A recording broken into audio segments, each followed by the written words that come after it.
Hello, welcome back to the Share Series Monday Management Update. I'm Eric Beater, company is Small Cap Consumer Research. It is my pleasure to introduce Starco Brands and CEO Ross Sklar, one of the most interesting and exciting kind of brand management stories out there. Starco Brands trades in the OTCQB tier under the STCB ticker. Ross, it's a pleasure to have you here on Star. So let's begin talking about the company. So please, for our listeners, A, thank you for being here. And B, please tell us what is Star Brands and what does it do? Yes, Starco Brands. So we are a diversified brand holding company, but we stem from a little bit of a different place than, say, who's traditional in that space. Um, we're kind of a group of technical operators that came out of manufacturing. I started my first manufacturing company coming out of college in the late 90s, coming out of the oil and gas industry up in Calgary, Alberta, Canada. So we all come from a technical background. First Life was acquiring manufacturing, and at our height, we had about 14 facilities across the country, and our expertise was really in aerosol products. Um, my first life was in formulating uh, corrosion inhibitors in gas transmission, and also things for mothballing and layup. And so when you formulate in that environment, you need to be formulating products that have certain amount of stability in a natural gas environment. And I was brought in to solve a technical challenge in the early 2000s in consumer products in aerosol, and the dynamics in an aerosol can are very similar to my first life. And when I got into the industry, I realized that it was a very fragmented business. Aerosols were in so many different kinds of categories, from personal care into food products and whipped creams and cooking sprays, all the way into spray paints, etc. And there wasn't a lot of new talent coming into the industry, and it was also very fragmented. So we started acquiring all these facilities and rolled up to a relatively substantial size business, somewhere valued over 200 million, and we were in private label. So we were manufacturing private label products for big retailers and also for brands, indie stage as well as big brands. And because our forte was really developing new products and technologies, we were doing that for other people for quite some time. And we got to a point where the company was large enough at scale, and we had so much R&D and technical capabilities, and we were seeing a lot of white space in the marketplace, that instead of sort of developing technology for others, we decided that we really wanted to do it for ourselves. And this was kind of the birth of Starco Brands. So the mission of Starco Brands is really, we won't commercialize or invent any products or technologies that aren't behavior changing. Like, I don't want to use the word innovation. Everybody's innovative, but this is really something that, if we're going to develop something, can we actually really initiate a behavior change that's habitual in somebody's life for the better? And so we really focus on intellectual property and technology and make sure the market is there. But since we're quite savvy in M&A and have been effectively buying distressed assets for the last 20 years and turning these companies around, we've got a real zeal for that market and that capability as well. So when you marry these two, Starco Brands has got some interesting competencies, right? We can develop new intellectual property and commercialize, and we sort of sell every retailer of any consequence across the nation. So we sort of have that distribution. And then on the other side, we understand how to buy, we understand how to integrate, we understand finance and M&A. So this company, really, really bright future.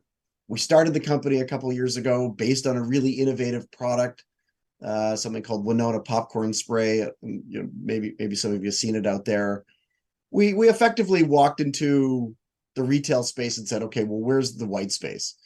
And we happened to sort of bump into the popcorn aisle at retail, and we do a lot of cooking sprays. So we have core competencies from a formulary standpoint in flavors and fragrances. And we noticed in the popcorn bay, there just really wasn't a lot of technology. It was sort of Orville Redenbacher, from the 50s and 60s. And then there was a couple of like chemical cocktail shaker seasonings. And so we started to ask some interesting questions, like, what if you could actually spray your seasoning and really get tremendous coverage rates, right? Because when you take your seasoning and shake, shake, shake, it's all at the bottom of the bowl. but could we do it as a product that was organic? Could we do it with something that was powered by air so it didn't change your air quality? And so we sort of started to set the bar of a behavior changing technology, and we commercialized that technology, and it went from 30 stores in Walmart as a test to 300 to 2,500. Now it's nationwide, and it's in HEB, it's in Meijer, and it's starting to grow across the country. And we haven't marketed it yet, right? So there's tremendous scale in this product, and we haven't really put our marketing force behind it yet because the technology was game changing and really resonated with consumers, not only on shelf, but also as a repeat buy. So that really checks some real boxes for us. And then we launched our next product, which was called Whip Shots, which was the first ever vodka infused whipped cream that's non-dairy, doesn't require refrigeration, because our goal was, this is sort of a unique spirit product, but we really wanted the real estate behind the bar. So it couldn't be a product that needed refrigeration. And this took us about 3 years in the lab to figure out that there's a significant amount of technology in that product. And in that product, we really desired some very heavy media, but we don't think about media in the traditional way to sort of buy advertising, etc. And so we decided to really look at who a utopian celebrity / influencer would be. We started to look at a variety of different people. And finally, we landed on Miss Cardi B, who's sort of a global hip hop rap artist. And so she became a partner. She's a partner in the brand. We launched that product effectively New Year's going from 21 to 22. It became the fastest growing spirit in the United States in 22. It basically doubled in 23.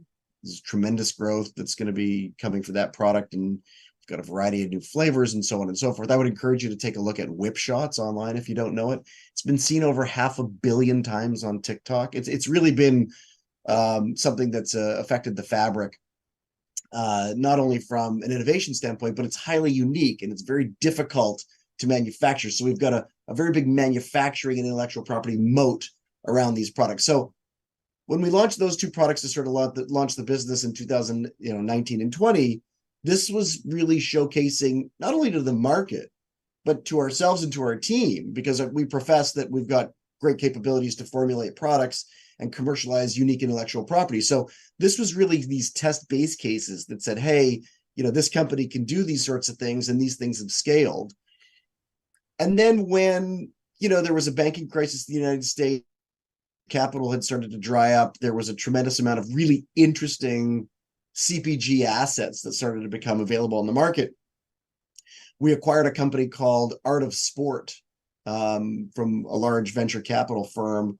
And Art of Sport is a men's personal care grooming line, a premium grooming line that's really kind of for athletes. And it was co-founded by Kobe Bryant. And so this line is a very serious line. Its attention to greatness is really phenomenal. The products were phenomenal. Kobe passed away. It was, completely devastating. And then that business ran into some COVID. And so this was a really interesting asset where we could effectively acquire certain likeness rights to Kobe Bryant, but also a tremendous line in personal care of products which we could manufacture and sort of vertically integrate. And so we brought on, when we closed the deal, we brought on Magic Johnson as a board advisor. James Harden is a participant in that brand. And so we've got some really interesting plans for that asset that we acquired. We then acquired a company called Skylar Beauty. It's a fragrance business, prestige fragrances. And what was unique about Skylar, because it has to meet that modus operandi of behavior change, is that this was the first prestige fragrance that was designed to be hypoallergenic, safe for sensitive skin. The fragrance market is kind of notorious for very low disclosure of ingredients. But this was something that was really bucking the trend, and it caught the eye of Sephora and was brought into the Sephora incubation program. That made it very connected to the sort of the executive level at Sephora, and then it went in Sephora nationwide. And there was a really great R&D team and new product development team that was coming out with new fragrances and whatnot. And when we acquired this business, it was in the hands of a large venture firm. They were losing a tremendous amount of capital. And so we acquired the business sort of 10, 12, not quite 12 months ago. And this was sort of a textbook turnaround. This business is now, when we bought it, it was kind of around 9 million, losing about 3 million a year. Business is on its way past 10 million for this year, on its way to 12 next year. It will post about 700,000 of EBITDA this year. So it's about 9 months to profitability. We see tremendous growth with other influencers / celebrities that the company is continuing to work on. It's got a tremendous D2C business, an online business.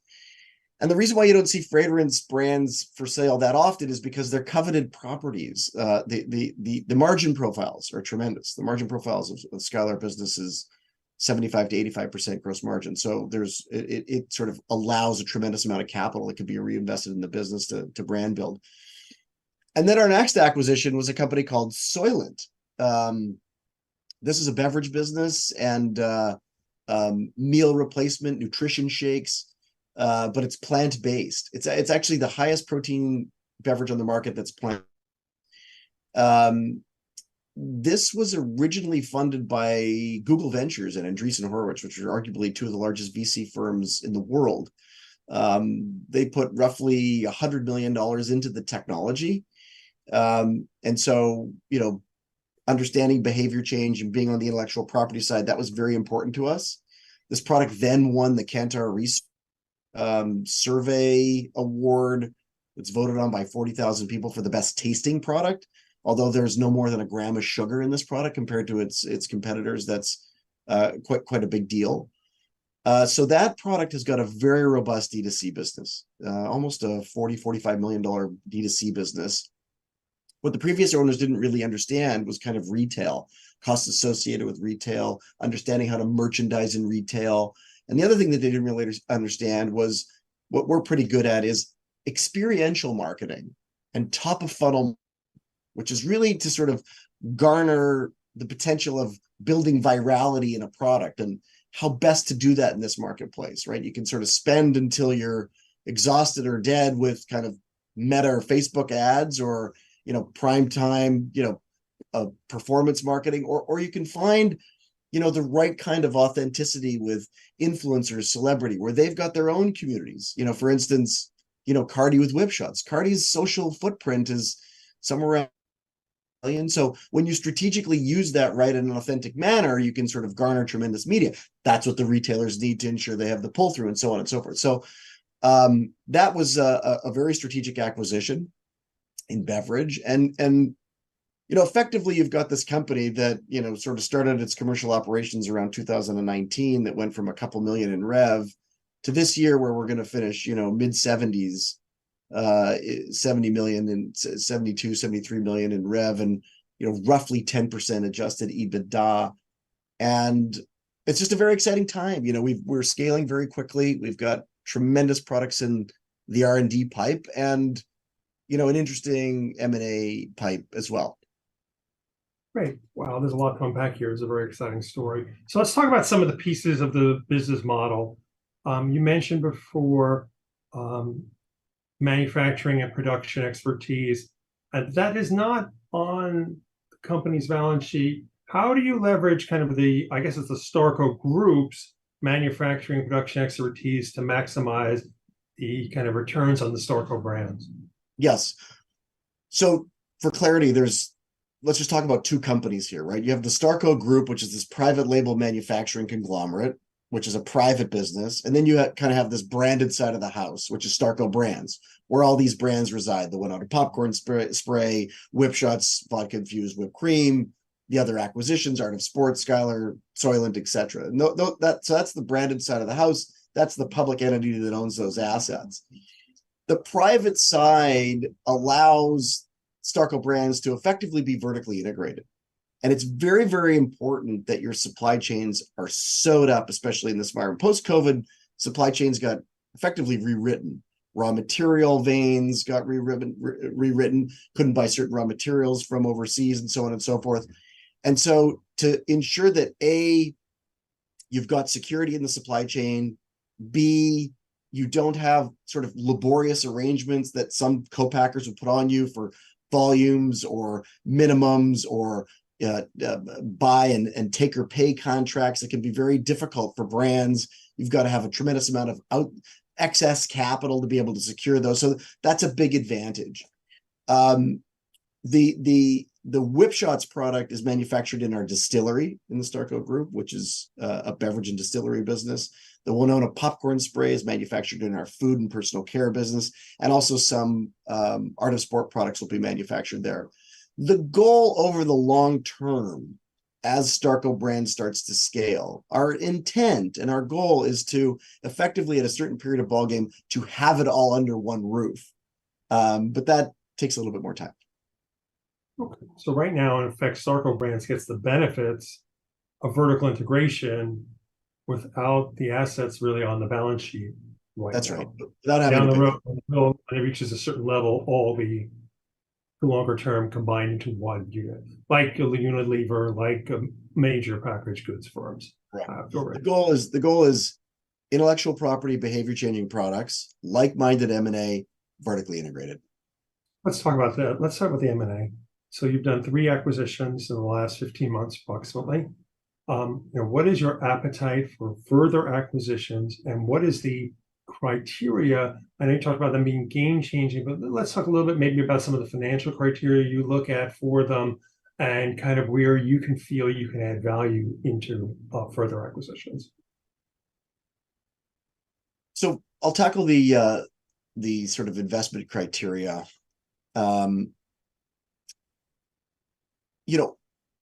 The unfortunate thing, even if you find, say, game-changing products or technologies, is that small deals take as much time and effort as big deals, right? So the larger you get, you want to try to make sure that we're all utilizing our resources and time most efficiently.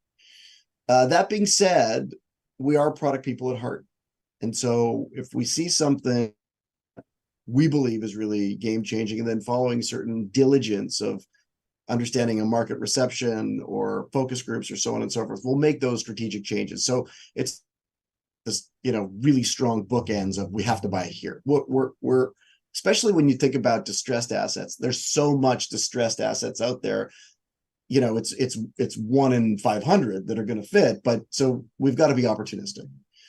That being said, some of the targets that we're looking at today, they have to have those moats. They have to have that strategic positioning and uniqueness and differentiation. But we are looking for things that have some stability and some health, that we can either grow because our distribution is better than ours. We can bring product development to the table and expand the product line. There has to be some uniqueness that we can bring to the table that scales that business to the next level. If that's not in the cards, then we're out.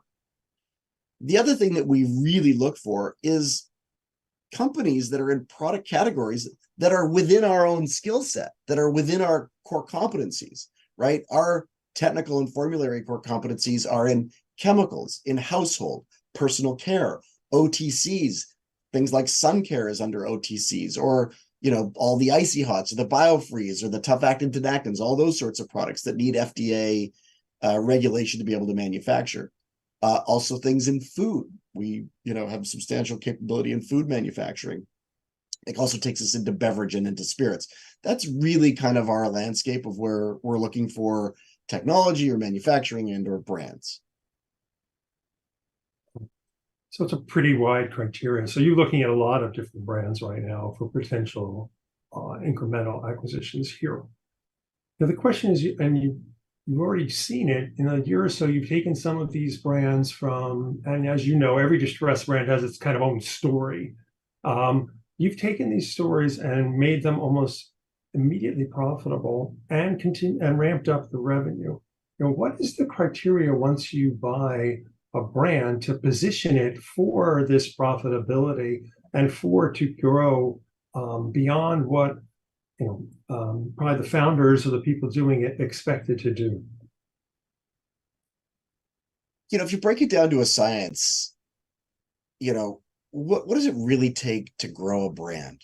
And let's just put the products aside for a second. Let's say the products are the best things in sliced bread, and you've got moats and IP and a tremendous addressable market.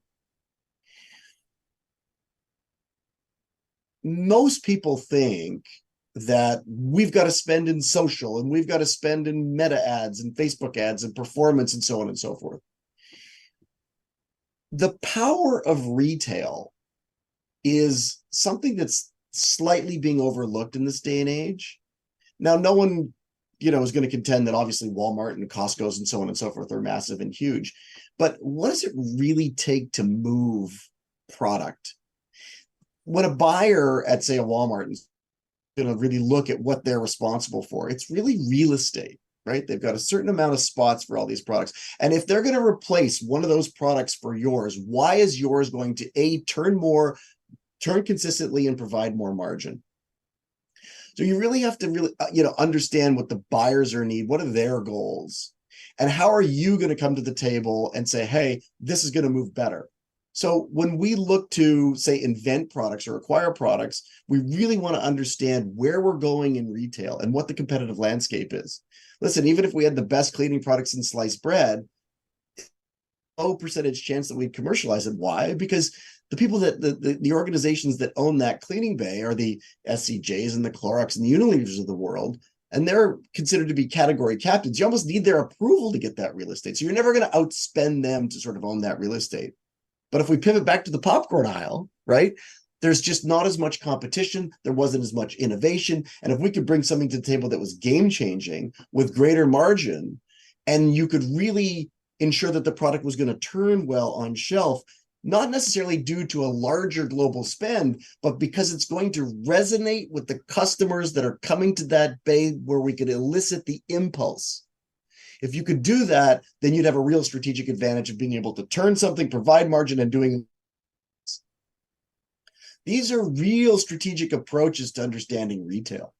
And it's missed by a lot of companies that are saying, oh, well, we're young and pizzazz and we got great social and look at this and so on and so forth, and it should buy and sell perfectly. Well, you really have to get into that may work.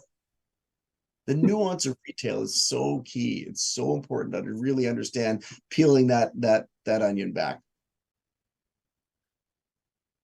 Well, that's a really fascinating business model. When you look, how have you reinforced that beyond yourself, obviously, in terms of your management team and their skill set that you're looking for? And I guess when you acquire the companies, are you also looking for that kind of skill set, or are you feeling that you bring it yourself? So the way that we really wanted to structure Starco Brands so that we could effectively afford ourselves the capability to have scale, not just the products we sell, but M&A at scale. That's a really tough thing to do, right? Acquisitions are difficult. Integration is tough. Culture of different organizations and bringing that into what there's so much nuance to it. But because we've done a lot of it, what we desired to really set up with Starco Brands was really a nucleus that is a shared service model. So at the base of Starco Brands, you want to have your, for instance, supply chain department. You want to have logistics. You're going to have admin, your service. You're going to have finance. You're going to have all these departments that you want as a central hub.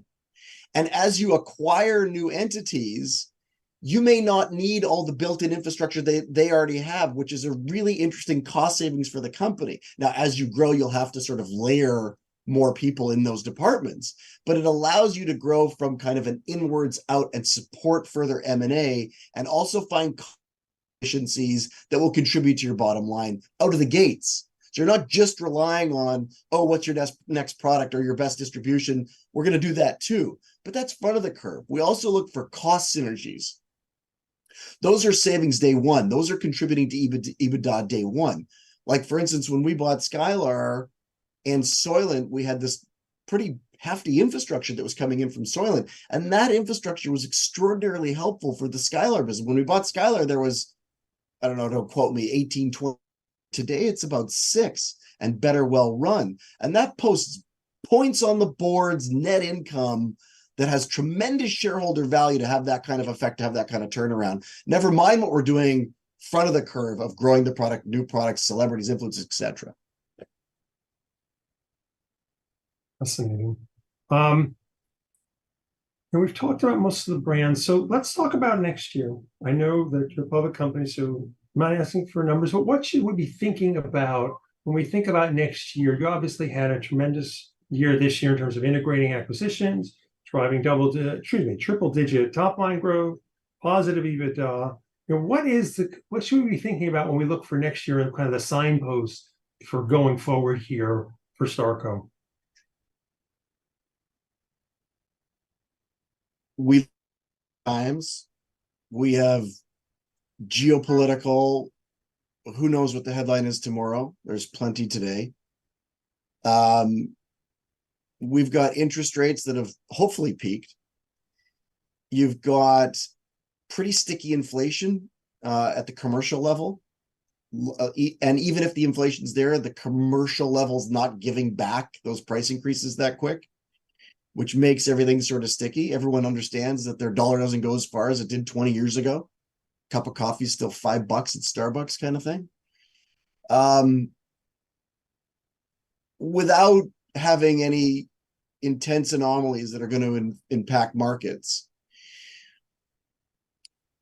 flat out, we see growth with every single one of our divisions. And yeah, we're a public company. We haven't put out our guidance yet. We will.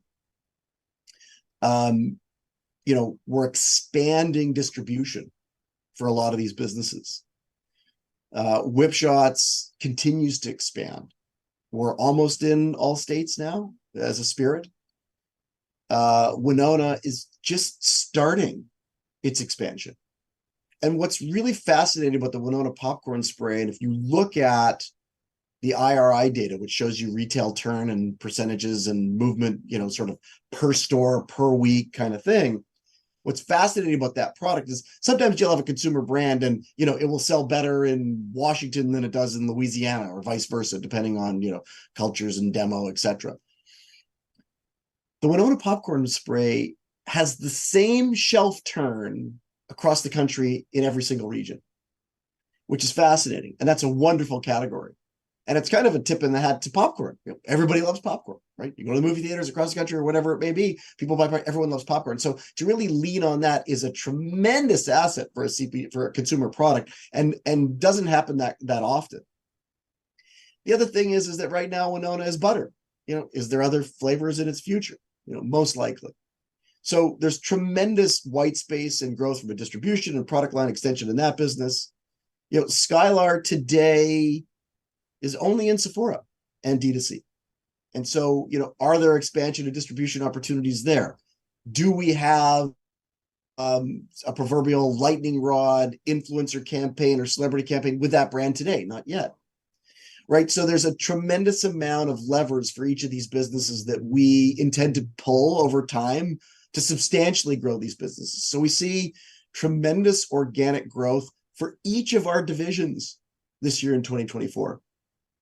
And because it's part of our DNA and we make no bones about it, we've got a very keen eye in the M&A landscape. And the best time to really, buy high quality assets is, in times of distress. There's a tremendous amount of high quality assets that are out there right now that, may be looking to be part of a home of more of a holding company structure where they've got, more assets to pull off of, more larger budgets for more and so forth. So we think that arena is super interesting going into next year.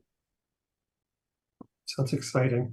In terms of investors, how many what percentage of the company is owned by the management team? And what are your thoughts about, potentially uplisting or, with the capital structure going forward? The amount of equity owned by the management team, gosh, I don't have that percentage number at the ready, but I'm not 100% sure. I think it's public. So we can get back to you on that, or you can take a peek. What was your second question? About potentially uplisting off the OTC. Yeah. We launched this company very deliberately, right? We could have launched it as a private company. We effectively launched this company as a public business. Because why? Our aspirations are, yes, to be on a senior exchange. But the reason why we did it like this is because we knew that there was the potential of asymmetrical growth that we've seen now in the last, 15 months. This has been, we may be one of the fastest growing consumer products in the United States right now. I'm not sure. This was extraordinarily fast growth. And we've got, some interesting roads ahead. But to do it from its inception as a public business means that we could refine our departments to get used to being public, fully reporting, fully audited, getting used to talking to, shareholders, potential investors. The reason why we wanted to do that now is we wanted to get the team really accustomed to running that way, whether it's in administration, SEC compliance, finance. You want to get those departments enough time to get really good at their job. So we kind of consider this the value build stage. And so we've created value at scale. We're positive EBITDA. We're growing top line. We've got really phenomenal assets. I don't know too many OTC companies that are at our size and at our scale that are kind of doing it this way. But we found that it was a really strategic way to become a public company, that we've got aspirations to be a very, very large enterprise, a macro enterprise on change. So that's definitely our goal. Great. Cool. And it's a half hour, and it's been great. And Ross, thank you. This is a fascinating story, and cannot wait to see the next steps here. Thanks very much. All right, guys. Thank you for participating in the Share series. Be sure to tune in on Friday, 8:30. We are going to host our hybrid event live from the New York Stock Exchange. And again, Ross, thank you for being here. This is a really fascinating and exciting story. Thank you.